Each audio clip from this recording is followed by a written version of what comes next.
চেয়ারম্যানের ইলেকশনের দিন শেষ, মানে এখন থেকে আর সরাসরি চেয়ারম্যান আপনি আর ওইভাবে ইলেকশন করতে পারবেন না। আপনাকে ইলেকশন করতে হবে একজন মেম্বার হিসাবে।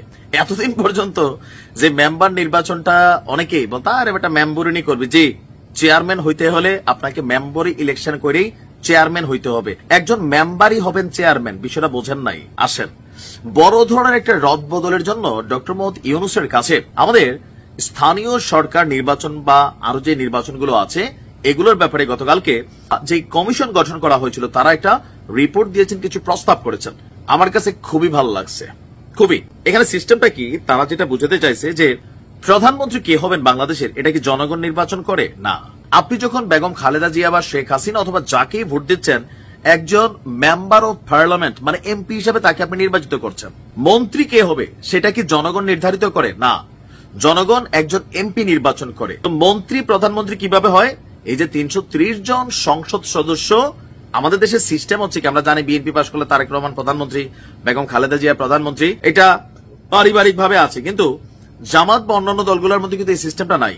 ওইখানে আপনাকে সিস্টেমে আসতে হবে। তো ওই সিস্টেমের কাছাকাছি আমার ধারণা যেটা করতে চাচ্ছে, সংসদে যেমন প্রধানমন্ত্রী নির্বাচিত হয় মেম্বারদের ভোটের মাধ্যমে, নিজস্ব ইনসাইড কাউন্সিলিং এর মাধ্যমে, আবার মন্ত্রী কে হবেন এটাও কিন্তু ভোটের মাধ্যমে হয় উন্নত দেশগুলোতে। বাট আমাদের দেশগুলোতে দলীয় প্রধানরা চিহ্নিত করে দেন, অমুক তুমি এই মন্ত্রী, অমুক তুমি ওই মন্ত্রী। এখানে এমপিদের আল্লাহর কাছে দোয়া করা ছাড়া আর কোন অপশন থাকে না যে এ হেরে ভোট দিবে। স্থানীয় সরকার নির্বাচনের যেই পদ্ধতিটা এখন আসতেছে যে সবাই মেম্বার পদে নির্বাচন করবেন। তো নির্বাচন করার পরে কি হবে, এখান থেকে ধরেন একটা ইউনিয়নে আমরা নর্মালি দেখি যে 28টা 30টা 40টা গ্রাম আছে, অনেকগুলো ওয়ার্ড আছে, 50 জন ওয়ার্ড মেম্বার নির্বাচিত হবে। এই 50 জন ওয়ার্ড মেম্বার নির্বাচিত হবার পরে, শপথ নেবার পরে তারা বৈশা সিদ্ধান্ত নেবেন এই 50 জনের ভেতর থেকে কে হবেন চেয়ারম্যান। তবে এখানে কিছু জিনিস আছে আমার মনে আরেকটু আপডেট করা দরকার, যে এই মেম্বারদের নির্বাচনের যোগ্যতাটা কতটুকু থাকতে হবে, কারণ তিনিই তো ভবিষ্যতে চেয়ারম্যান হবেন। সেই ক্ষেত্রে অশিক্ষিত স্বল্প শিক্ষিত মানুষ দিয়া, আনমডারেট পাবলিক দিয়া একটা এলাকার উন্নয়ন হবে না। সেখানে মিনিমাম অনার্স পাসটা বা গ্রাজুয়েশনটা বাধ্যতামূলক করতে যাচ্ছে সম্ভবত সরকার। আমার কাছে ভালো লাগছে, কারণ আপনি ভাই একটা ইউনিয়ন চেয়ারম্যান হবেন, আপনি ক কইতে পারেন না, খ কইতে পারেন না, 2 লাইন ইংরেজি জানেন না, টাকা আছে, ক্ষমতা দিয়া হয়ে গেছেন। এগুলার দিনটা আসলে বদলানো দরকার লোকাল পিপলদের জন্য। আরো মজার বিষয় হচ্ছে, এবার আরো একটা কঠিন সংস্কার হচ্ছে, স্থানীয় সরকার নির্বাচনে কোনো মার্কা থাকবে না। বোঝেন নাই? আওয়ামী লীগ যে মার্কার প্রবর্তনটা করছিল আমি তখনও বিরোধিতা করছি। লোকাল মানুষ মার্কার কারণে অরিজিনাল যে মানুষটা দলের প্রতি আন্তরিক, রাজনীতিতে শ্রম দিছে, জেল খাটছে বা ভালো মানুষ, তিনি কিন্তু জায়গা পাচ্ছেন না।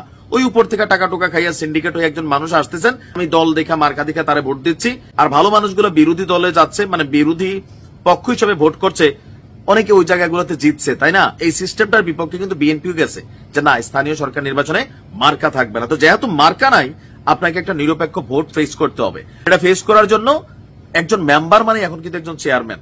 কারণ 50 জন, কথার কথা আপনার গ্রামে বা এলাকায় ইউনিয়নে 50 জন মেম্বার মিলা সিদ্ধান্ত নেবে 50 জনের মধ্যে কে হবে এলাকার চেয়ারম্যান। তবে এই ক্ষেত্রে টাকার খেলা বাংলাদেশে সবসময় ছিল, আছে।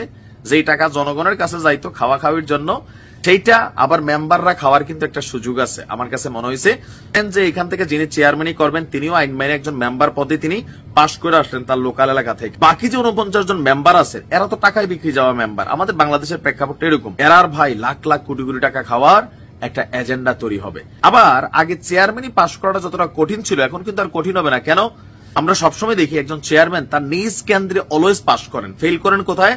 অন্যান্য কেন্দ্রগুলোতে যেখানে তার প্রতিপক্ষ থাকেন। এইবার কি হবে, যে আপনি নির্বাচন করবেন, আপনার যে local ward as a member আপনি ওইখান থেকে পাশ করে ফেললেন, এরপরে আপনার অন্য এলাকার ভোট নিয়ে চিন্তার দরকার নাই, টাকাও খরচের দরকার নাই, প্রচারণার দরকার নাই। আপনি যদি পাশ করে মেম্বার হন, বাকি 49 জন আপনার যদি নির্বাচিত করে, আপনি প্রতি এলাকার জন্য চেয়ারম্যান হয়ে গেলেন।